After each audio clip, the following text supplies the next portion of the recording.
केंद्रात आणि राज्यात राष्ट्रवादी काँग्रेस, शरदचंद्र पवार पक्ष आणि सत्ताधारी पक्षांमधील वाढता संवाद, नेत्यांच्या भेटीगाठी सध्या चर्चेचा विषय ठरत आहे.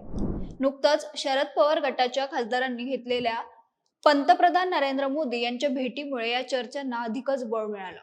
खरं तर शरद पवार गटाच्या संभाव्य एनडीएतील सहभागाबद्दलचा मुद्दा पक्षाच्या नेत्यांकडून वारंवार फेटाळण्यात येत असला तरी मग पक्षात नेमकं चाललंय काय असा प्रश्न उपस्थित होतोय. शिवाय शरद पवार गटाच्या या वाढत्या भेटीगाठींमुळे महाविकास आघाडीतील त्यांच्या मित्र पक्षांमध्ये चांगलीच अस्वस्थता पसरल्याचं दिसतंय. तर अलीकडच्या काळातील शरद पवार गटाच्या सत्ताधाऱ्यांसोबतच्या भेटीगाठींचा वाढता आलेख आणि त्यामुळे काँग्रेस आणि उबाठा गटात असलेली अस्वस्थता याविषयी सविस्तर जाणून घेऊया आजच्या व्हिडिओतून. नमस्कार, मी अवंती भोयर आणि कॅमेऱ्यावर आहे जयेश पाटील. सोमवारी शरद पवार गटाच्या खासदारांनी पंतप्रधान नरेंद्र मोदी यांची भेट घेतली. या भेटीच्या 2 दिवस अगोदरच खासदार सुप्रिया सुळे यांनी महाराष्ट्रातील विविध प्रश्नांसंदर्भात आमचे संसदेतील 8 खासदार पंतप्रधानांची भेट घेणार असल्याचं स्पष्ट केलं होतं.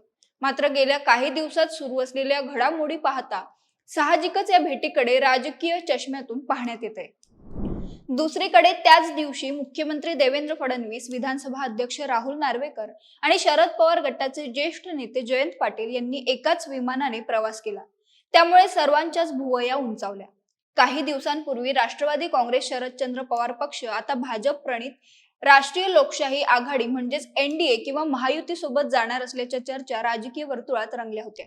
त्यानंतर जयंत पाटील, राष्ट्रवादीचे सुनील तटकरे आणि प्रफुल्ल पटेल यांनी एकत्रित मुख्यमंत्री देवेंद्र फडणवीस यांची वर्षा निवासस्थानी भेट घेतली होती. या व्यतिरिक्त खुद्द शरद पवार आणि सुप्रिया सुळेंनी दिल्लीत पंतप्रधान नरेंद्र मोदींच्या भेटीला गेले. यावेळी तर पंतप्रधान मोदींनी शरद पवारांचं आपुलकीनं स्वागतही केलं होतं. त्यानंतर आता पुन्हा एकदा शरद पवारांच्या सर्व खासदारांनी एकत्रितपणे पंतप्रधानांची भेट घेतलीय. ही भेट नेमकी कोणत्या विषयासाठी होती याचं राजकीय स्पष्टीकरण सुप्रिया सुळेंनी दिलं असलं तरी महाराष्ट्राच्या सध्याच्या राजकीय परिस्थितीत प्रत्येक भेटीचा राजकीय अर्थ काढला जातोय. विशेषतः शरद पवार गट आणि सत्ताधारी पक्षांमध्ये संभाव्य जवळीकीच्या चर्चा सुरू असताना या भेटीकडे केवळ औपचारिक भेट म्हणून पाहणं कठीण जात आहे. थोडक्यात राजकारणात भेटीगाठी ही सामान्य बाब असली तरी त्या भेटींची वेळ, सातत्य आणि त्यातून निर्माण होणारे संकेत दुर्लक्षित करता येत नाही. दुसरीकडे या भेटीगाठींमधून महाविकास आघाडीत मात्र अस्वस्थता पसरत असल्याचं दिसते. काँग्रेस नेते विजय वडेट्टीवार यांनी यावर खोचक प्रतिक्रिया दिली. ते म्हणाले की आमचं लक्ष आहे, शरद पवारांचे खासदार विकासासाठी भेटत असल्यास आमच्या शुभेच्छा आहेत. पण खूप दिवसांपासून या भेटींवरून चर्चा झाल्या. वारंवार हे लोक मोदी आणि अमित शहा यांच्या दरबारात का जात आहेत याचा अर्थ आतून काहीतरी शिजलेलं असावं असं ते म्हणाले. तर उबाठा गटाच्या अंबादास दानवे यांनी शरद पवार गटाचे खासदार मोदींना भेटून काय दिवे लावणार आहेत असा सवाल केला. त्यामुळे शरद पवार गटाच्या वाढत्या भेटी त्यांच्या मित्रपक्षांना फारशा रुचलेल्या दिसत नाहीत.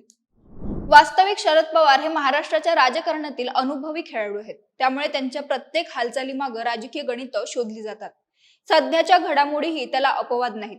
त्यामुळे आता शरद पवार गट या सगळ्याला कसे उत्तर देतात आणि आपल्या मित्रपक्षांची कशी समजूत घालतात हे पाहणं औत्सुक्याचं असेल. तुम्हाला याबद्दल काय वाटतं ते कमेंट करून आम्हाला नक्की कळवा आणि महाएमटीबीच्या YouTube चॅनलला सबस्क्राईब करा. धन्यवाद.